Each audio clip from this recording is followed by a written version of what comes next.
Welcome to FreedomLovin.com, where we focus on building freedom in an unfree world. Through personal development, location independence, and passive income strategies.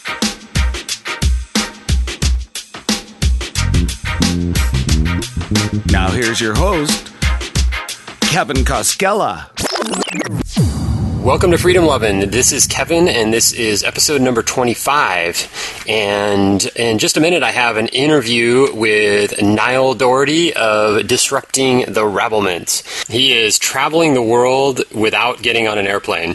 And Niall's a guy that I met here in Chiang Mai, and really cool dude. And I just said I got to get him on the podcast. So we have a chat, and actually, it's my first interview that I've ever done, not behind a microphone, behind a computer. We actually got together in person. So it was a little bit different. I think it was good. I just think that it's a little bit different for me to interview someone in person. And there was a few things that I think I forgot to ask, but it turned out good anyway. And he has a lot of interesting things to say. So stay tuned for that. And like I mentioned, I'm still hanging out here in Chiang Mai, and I'm having just a really great experience. Oh, before I start on that, I do have 2 new reviews on iTunes. 2 of them. I can't believe it. This is the first week that I've gotten 2 reviews, so that's awesome. So the first one is from Doherty. So it's actually Niall who is on the podcast today. He says, essential listening for freedom fighters. Just heard about the podcast yesterday and devoured 2 episodes this morning, 16 and 22. Very impressed with the quality of the information and the expertise and authenticity of both Kevin and his guests. Thanks, Niall. And again, Niall's website is ndoherty.com, Doherty. So check that out. And the next one is from Daniel W., in parentheses, parentofprogress.com. I like the way you did that, Daniel. The title is Falling in Love with the World Through This Podcast, 5 stars. Kevin has begun taking me on a journey around the world and has ignited my desire to become a perpetual traveler. I simply had to comment on episode number 24, which was the last one. He was describing a scenario which landed him on the back of a little old Thai lady's motorbike, which had me belly laughing. Everyone at work was looking at me like I was crazy. Thanks, Daniel. Really appreciate that, and I'm glad the story was amusing. It was actually amusing to me at the time as well. So if you'd like to help out the show, please leave your rating and review. Just go to the iTunes listing for the Freedom Lovin' podcast. Go into your iTunes and just type in the search browser there, Freedom Lovin' podcast, and you can click on rating and review and submit, and then I will read it on the next show. So onward. So here in Chiang Mai, the last few days I've had a motorbike, which has helped out quite a bit in terms of me getting around, because I'm kind of tired of walking long distances just to run errands and go to coffee shops and things like that. So that's helped. But I think today's the last day, and then I'll have a couple days without it, unless I want to pay for it again. The motorbiking around here is pretty mellow. It takes a little bit of getting used to. I think the hardest thing for me was, well, I guess first of all is driving on the left side of the road. That still is kind of like, I've been doing it for a few days now, and it still kind of feels weird. It just doesn't, I don't know, it's like everything's backwards. But the other thing is you kind of have to be really assertive, like you just cut into traffic. And that's it takes a little getting used to, because in Thailand, it's not like the US where people are really polite on the road and they let you in. Everyone just goes, and you just kind of squeeze your way into places. And even like the pedestrians don't have the right of way here, which is interesting, because if you're walking down the street, the cars and motorbikes just keep going until you get out of the way. They may swerve around you, but they're not going to slow down. So it's a really different thing. And I think the only close call I had, it wasn't that close, but I was on my bike and I was going around a parked car.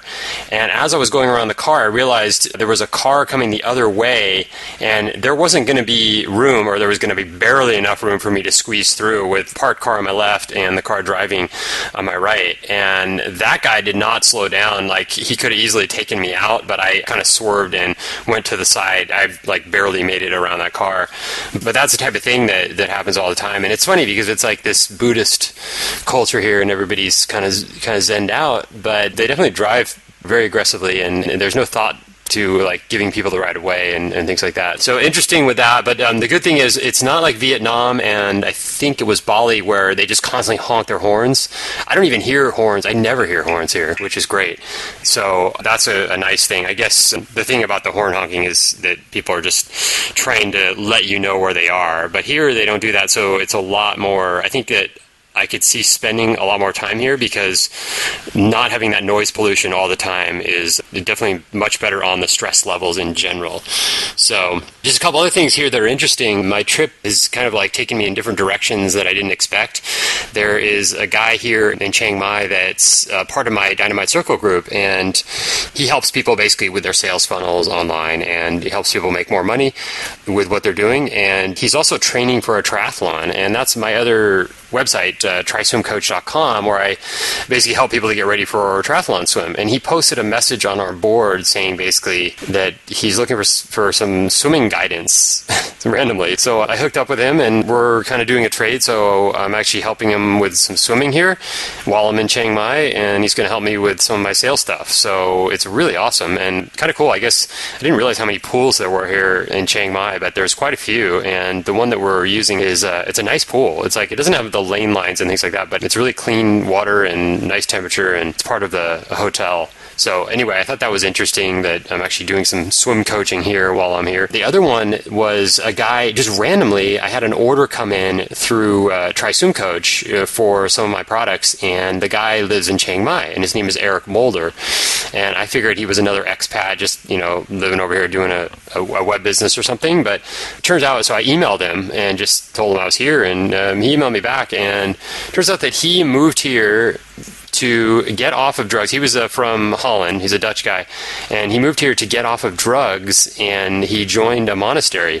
So he's, and that's kind of helped him to stay clean. So I thought his story was really interesting, and there was a YouTube video that he sent me. I think some TV station, I don't know if it was the BBC, but they did a profile on him. And yeah, he's doing the whole monk thing with the, at a monastery here, and it's really interesting. So I guess he's doing this triathlon for this charity, and so he's having to train, and he's kind of looking for swimming help as well. So I'm not sure if we're going to get a chance to meet. I hope so, but it's been like the last few days I have left here are going to be pretty busy. But yeah, it'd be interesting to find that out.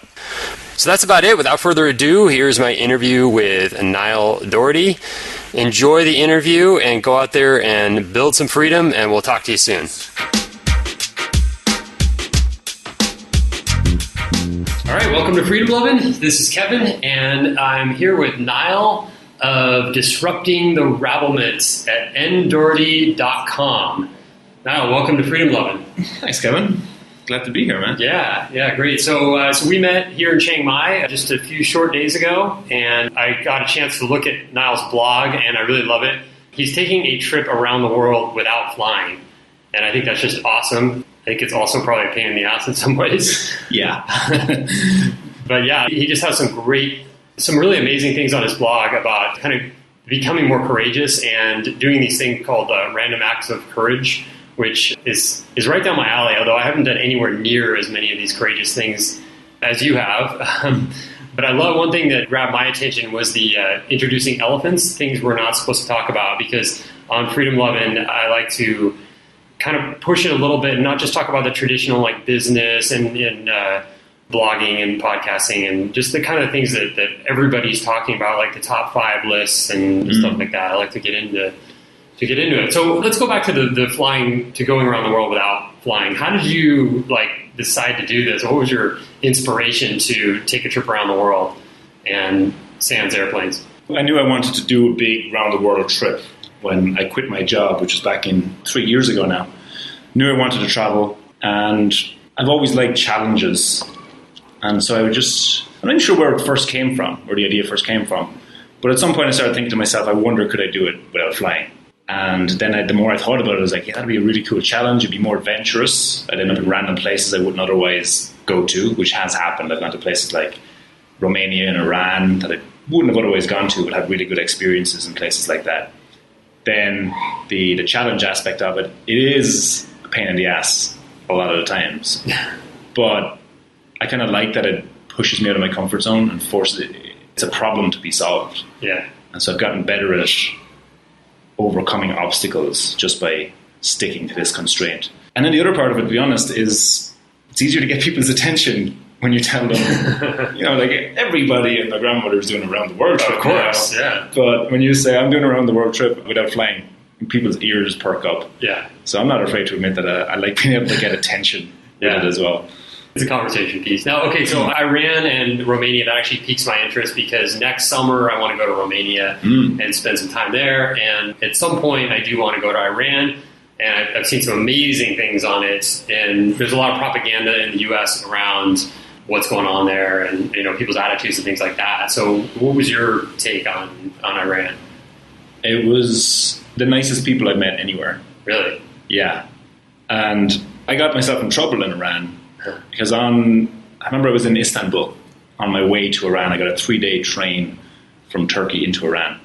3 days on a train. Don't recommend that either. Actually, it wasn't too bad. The trains and the buses in Iran are actually very good. But in Istanbul, before I left for that train journey, met a Canadian guy who was cycling all through the Middle East, and he said, right, that in Iran, your bank cards won't work. And I was like, nah, can't be true. It's worked everywhere else. So I just ignored this guy's advice. He told me bring all the cash I need with me. I was like, no, I'll be fine. Get to Iran, sure enough, none of my bank cards work. They have a closed banking system. So I only have $100 with me for 10 days that I plan to spend in Iran, which isn't enough at all. And what I had to end up doing was reaching out to a lot of strangers and asking people for help, mostly through the couch surfing community, but also through just friends of friends and just through the grapevine.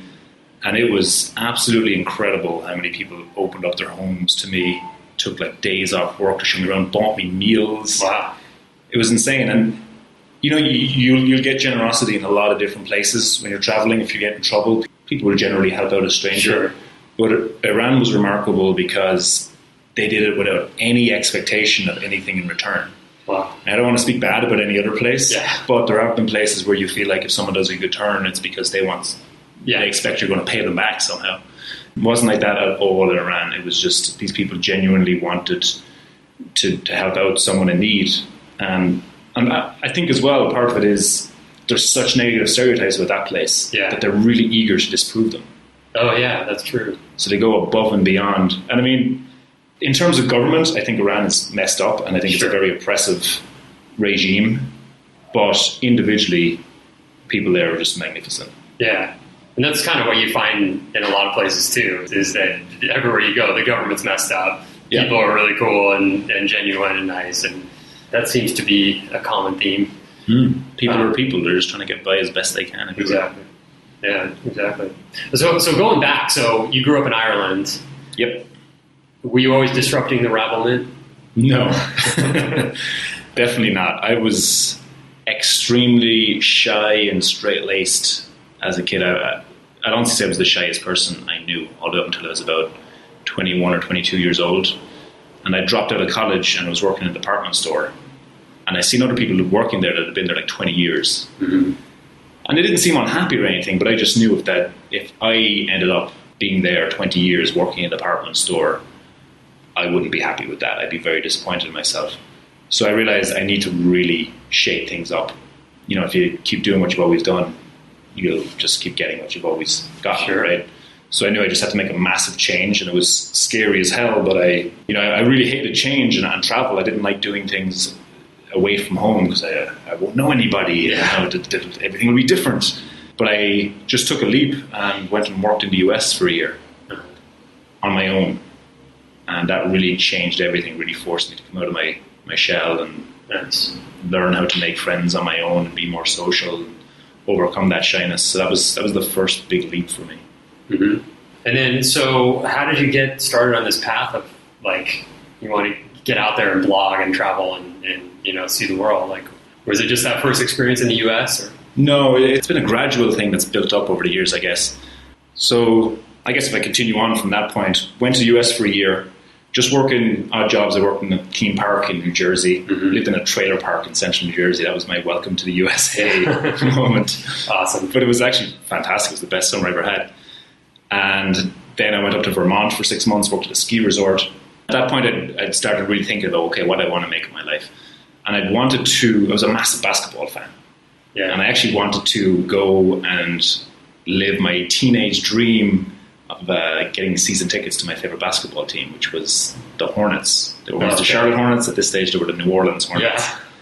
But I knew I couldn't get like a proper visa and go where I wanted to go and stay there long term unless I got a degree.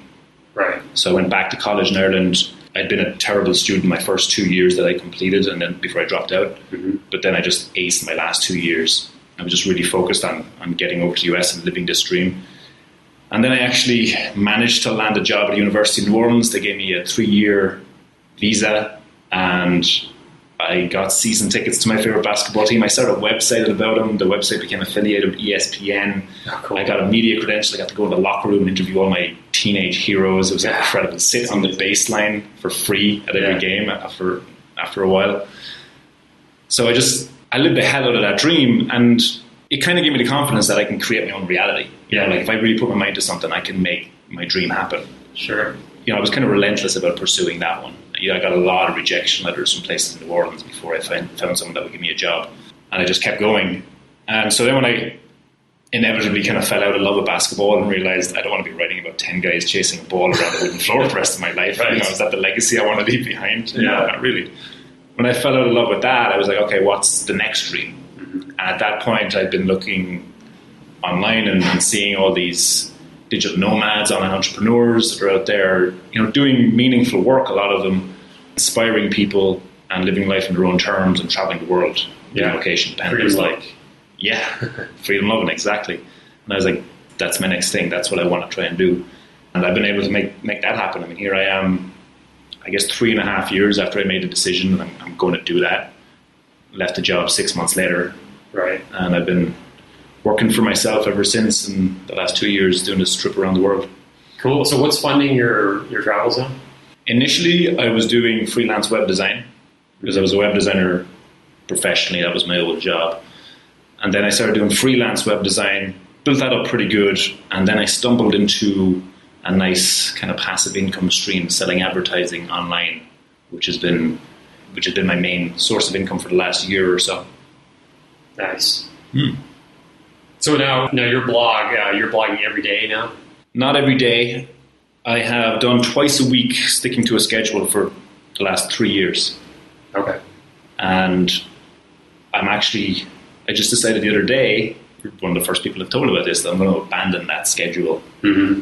Which actually kind of ties in, I guess, to what we're talking about here. Like, if you really want to break free, I think a key thing is you need to be willing to let go of your old identity, your current identity.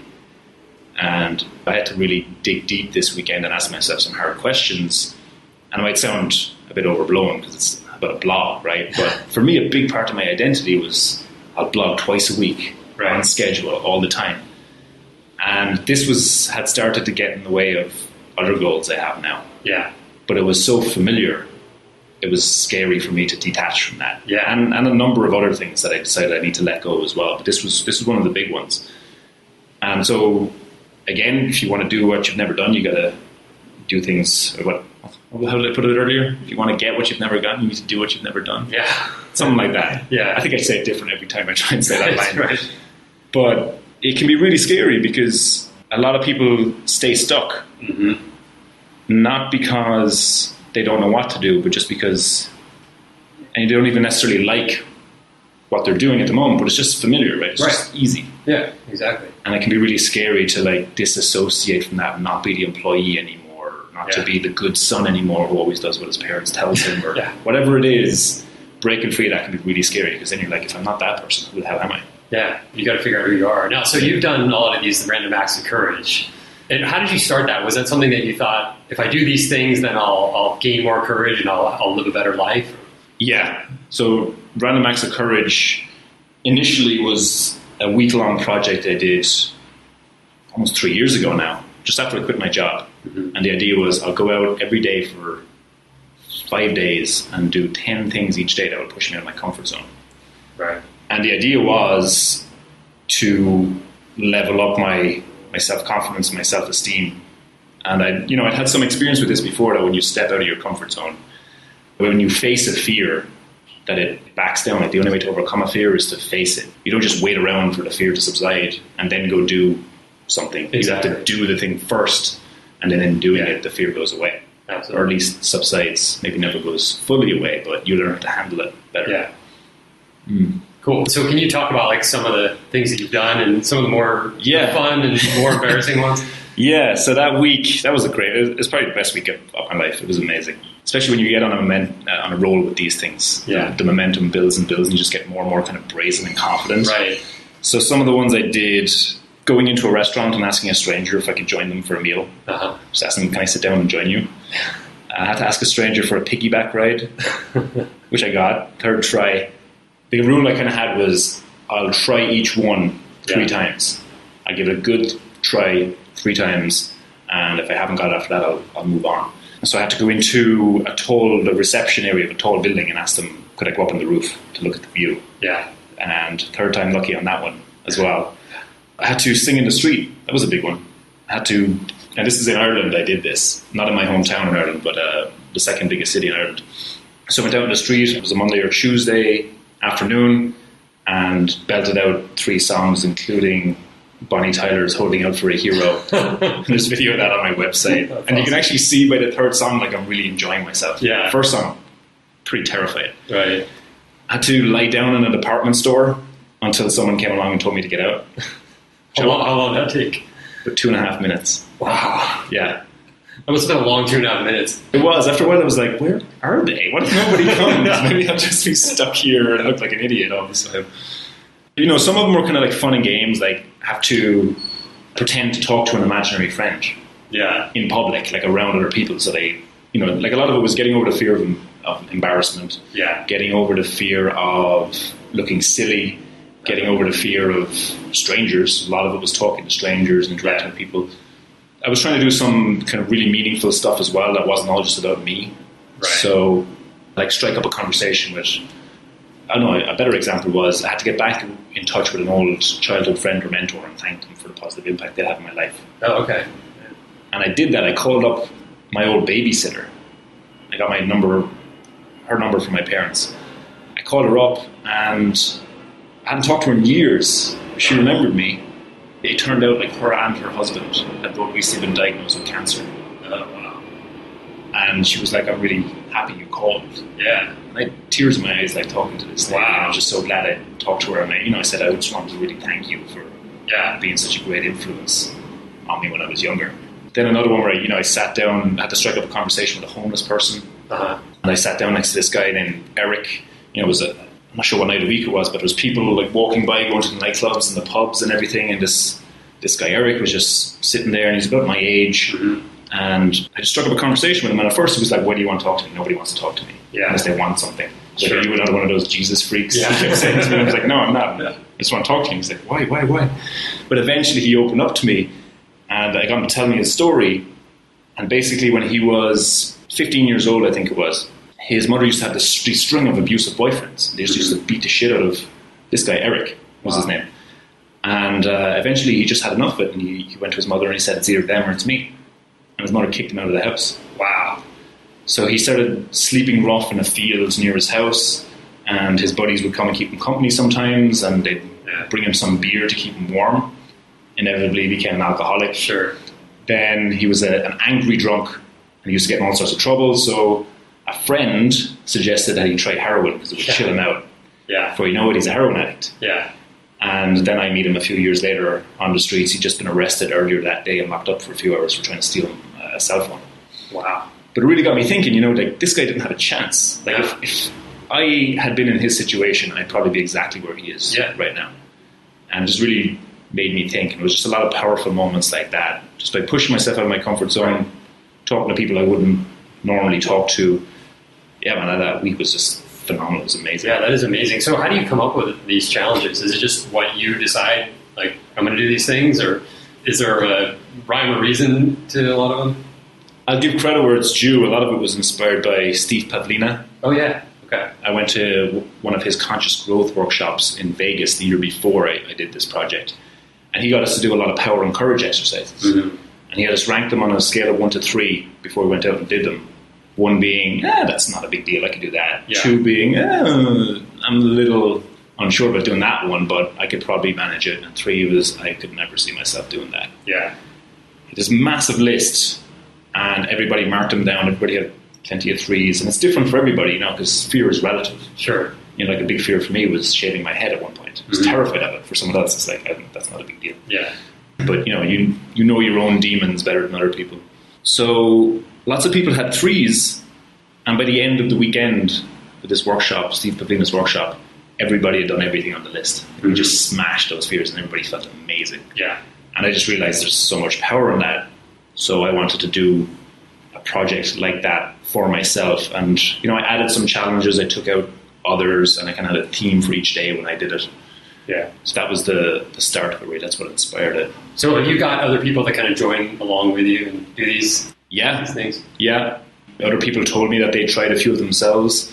I know at least one blogger started up his own series, inspired by what I'd done. And I still get frequent emails from people who tell me they've taken on these challenges.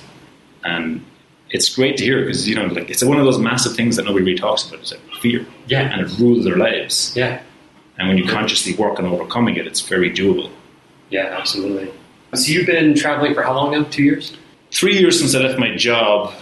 And I guess you could say I've been traveling 3 years because I haven't been in any one place for longer than a few months since I quit my job.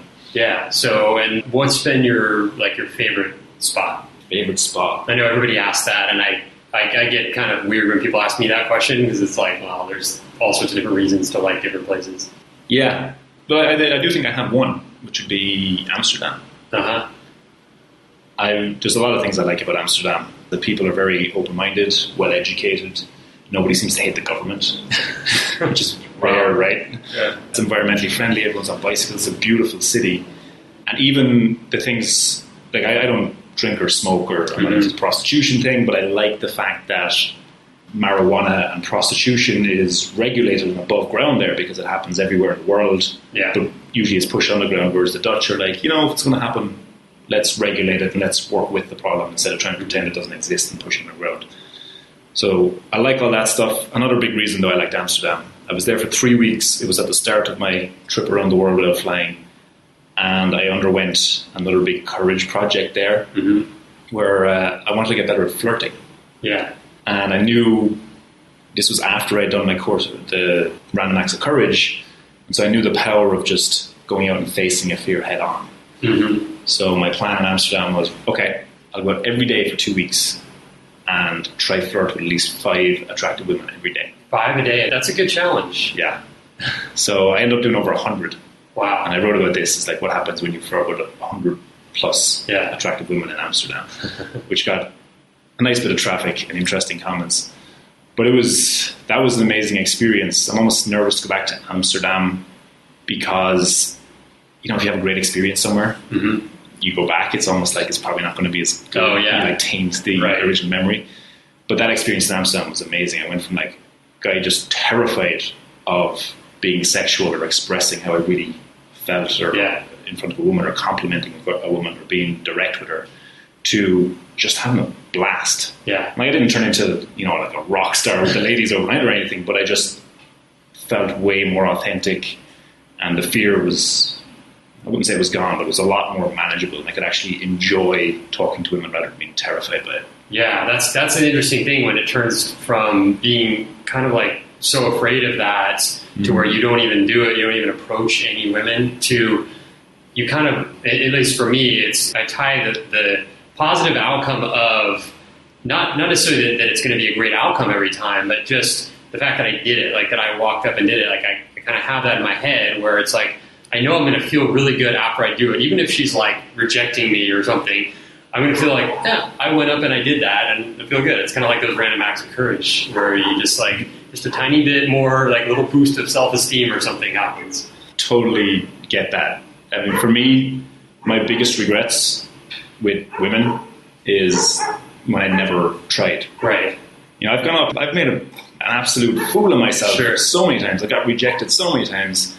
It never stings as much as not going up and always wondering, what if? Maybe I could have hit it off with that girl. I'd never know because I never tried. Exactly. Yeah, the same way. So you've been traveling for a while. What's the dating been like on the road. And I mean, you haven't been one place longer than what, a couple, 2-3 months? Or?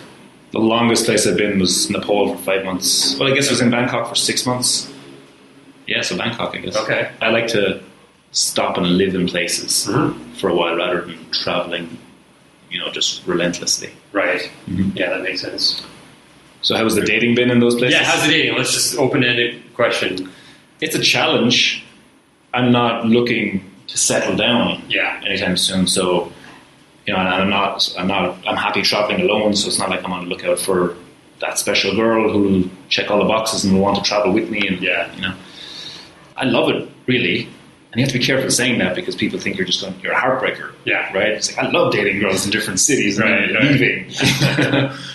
But I just love what you learn about yourself in relationships and just that connection and like proper deep connection.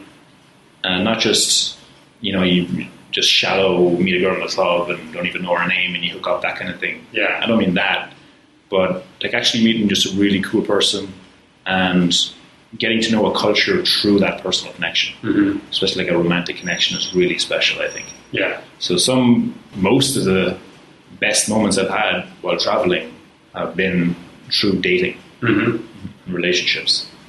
Yeah. Mostly you're meeting them like on the street? It depends. But yeah, I mean, I will go up to, like if I see an attractive girl on the street and I want to go talk to her, I've trained myself to be able to do that and to be able to do it comfortably so I'm not freaking her out and actually be able to give myself a chance to get to know the girl. So yeah, I did a lot of that in Amsterdam. Obviously I did a lot of it in Budapest, a lot of it in Nepal, but not with Nepalese girls so much because it's kind of taboo with a lot of other tourists and expats, and quite a lot in Thailand as well. Yeah. What's it been like in Thailand? Because I mean, my experience here is that it's not like the US where you can approach a woman and it's generally, I mean, it's not normal every day, but she's generally like, okay, this guy's interested in me. It's not a huge deal. I feel like in Thailand, people aren't making eye contact. That's been the main difference I see, is that in the US, I can walk down any street pretty much, and I'm going to get not that everyone's checking me out, but just a little bit of eye contact, like just the fact that there's a guy present, and if there's women around, they're going to kind of look up and see who this guy is. In Thailand, it's like you don't exist. It's like you just walk down the street, and I might as well just be nobody, not even be there. So how do you deal with that? Because I feel kind of intimidated in that way. Yeah, I know exactly what you mean. And I definitely didn't crack the code on that. I found it very intimidating. And I tried going up, just approaching girls on the street. I think there's a few problems there. One, they're shy about their English. And, yeah, that's true. Like losing face or being embarrassed is one of the worst things that can happen to a Thai person. So there is that factor of they're just embarrassed, and their response to that is just get out of there and run away from you and get away as fast as they can. So there's definitely that aspect.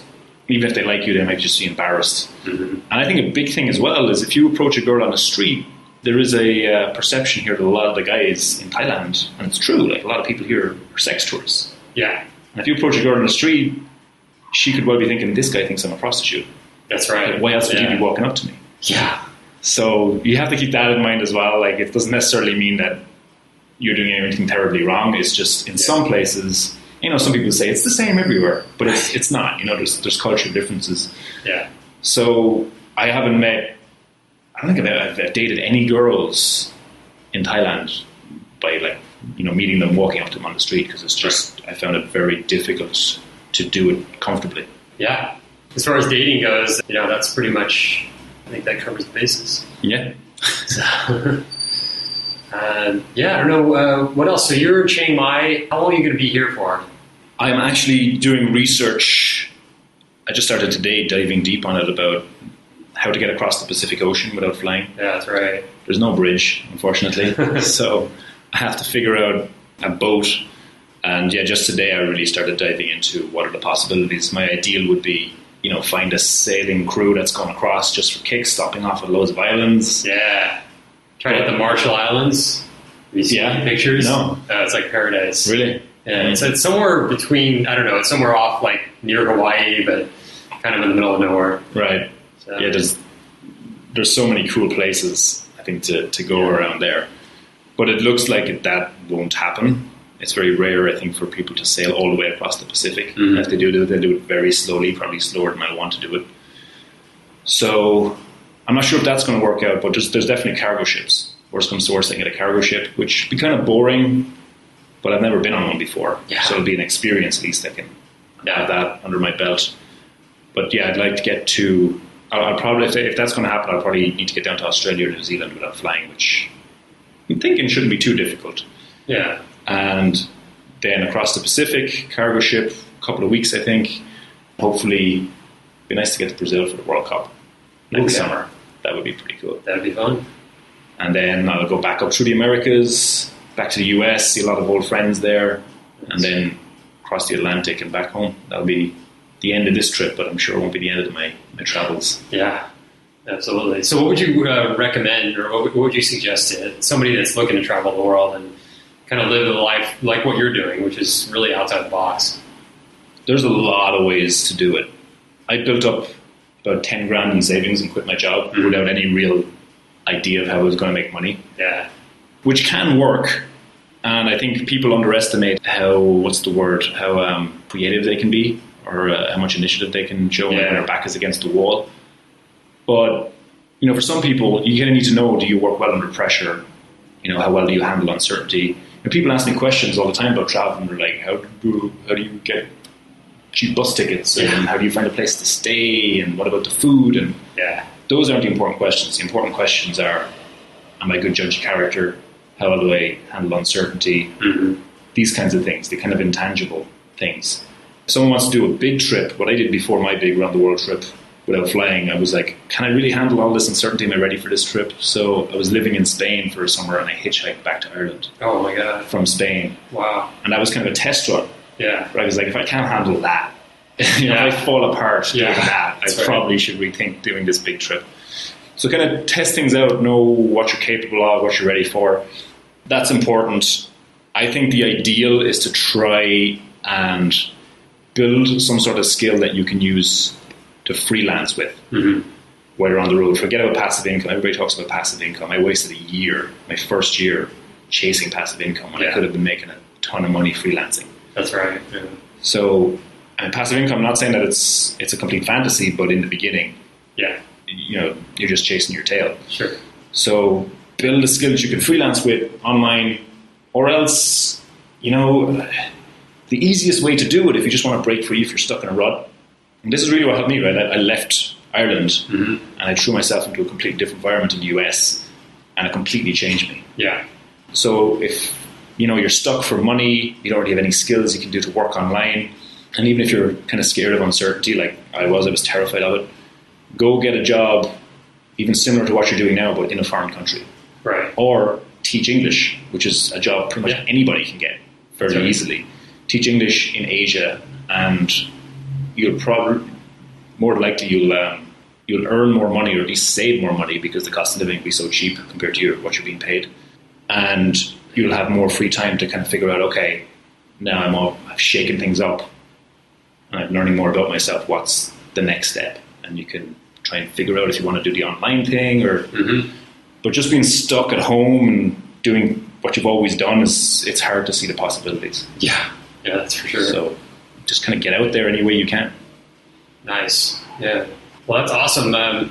So one thing I do like that, we talked a little bit about dating, but the things that we're not supposed to talk about, what else can you include in that kind of genre? Like, you like to kind of push the envelope a little bit on your blog. I guess my question is, what do you think is important that we're not supposed to talk about that we do talk about, like right here in this conversation? Oh, wow, in this conversation. Well, if I explain the kind of theory behind it first. Yeah. I decided at some point that instead of running away from fears, I should use them as signposts. Right. Like directing me towards the things I should do. So instead of saying, I'm scared of that, I need to stay away from it. Like, I'm scared of that, I need to go and do it. Yeah. Okay. That doesn't just apply to talking to a stranger, approaching some girl or a guy in a coffee shop that you're attracted to, but also in conversations. It's like, what am I afraid to say in this conversation? Especially in relationships. This has been big for me in romantic relationships. It's like, what's the elephant in the room here? What are we both not talking about that needs to be talked about? Yeah. And it's terrifying, but for me, I've never once regretted doing it, either in actions or in words, and I'm like saying, there's this thing we need to talk about, and let's talk about it. I've never once regretted that, or it's never like blown up in my face. So I really believe in that. I write about a lot of taboo topics on the blog, things like, I know I've done it right when I'm a little scared to push publish. Yeah. So I've written about a lot of sexuality. I've written about stuff that I've thought my mother would disown me before or after she read it. Thankfully, that hasn't happened yet. In this conversation, maybe is there an elephant in this conversation? Oh, I don't know. I don't know. I don't think so. I think because I think that's why we've gotten along so well since we met. Is like we're both very open. Yeah, trying to be honest. I'm reading a book called Radical Honesty right now. I'm reading Practicing Radical Honesty. Oh, really? Yeah. That's amazing. Yeah. No, so that's it's talking about a lot of the things that you talk about. Actually, it's funny that it's just happened to be at the same time. And, because he talks about one thing that you mentioned, which is like leaving your old self behind. And his thing in the book that I'm reading is you have to kind of, the more honest you become, the less of the old person that you are, of the person that was kind of like the facade. And then you start becoming the real you. And nobody, like most people can't get to this 100%, but they can get close and they can, and the first step is to start letting go of that old, like putting this facade up and letting the world see this instead, actually let the world see who you are. Yeah. And part of me does think radical honesty is not practical for a lot of people. I mean, I admire the author Brad Blanton. Yeah. I read another book recently by a guy named Ray Dalio called Principles. It's free to download online, actually. It's just epic, really foundational, kind of fundamental personal development stuff. And one thing he said in it, I think, is more practical, which is, being true to your word. You don't always have to say what's on your mind, but what you do say should be in line with your thought, what you're thinking. Sure. So, a lot of times we'll actually that doesn't cover everything, I guess, because there's a mission, or lies of omission as well. That's where you just don't say things. And I'm a big believer in, I used to be very much the type of person who, if something was wrong, I just try and ignore it and pretend it wasn't happening. And I know Martin Luther King wrote about it in his letter from a Birmingham City jail, something along the lines of, I'm afraid that we will eventually have to repent more for the silence of the good people than the deeds of the bad people. That's right. It's those people that stand by and just the good people who stand by and do nothing. Yeah.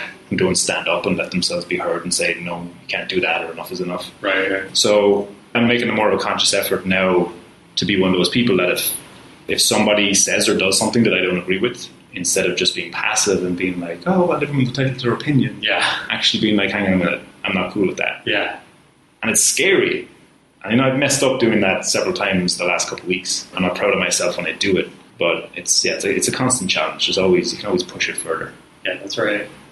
Cool. Well, I think that's about all I had. And Niall, it's been great having you on the show. And again, it's Niall Doherty, and it's ndoherty.com. You can check out his blog, Disrupting the Rabblement. I highly recommend checking it out, going through some of the videos, and reading some of his really interesting blog posts, and following him on his trip around the world without flying. So thanks again for coming on, and best of luck to you. Thanks, Kevin. Appreciate it, man. It's been good. Absolutely. Thanks for listening to another episode of the Freedom Lovin' Podcast. To break free today, head on over to freedomlovin.com and download our free guide. 7 practical tips to living free in an unfree world.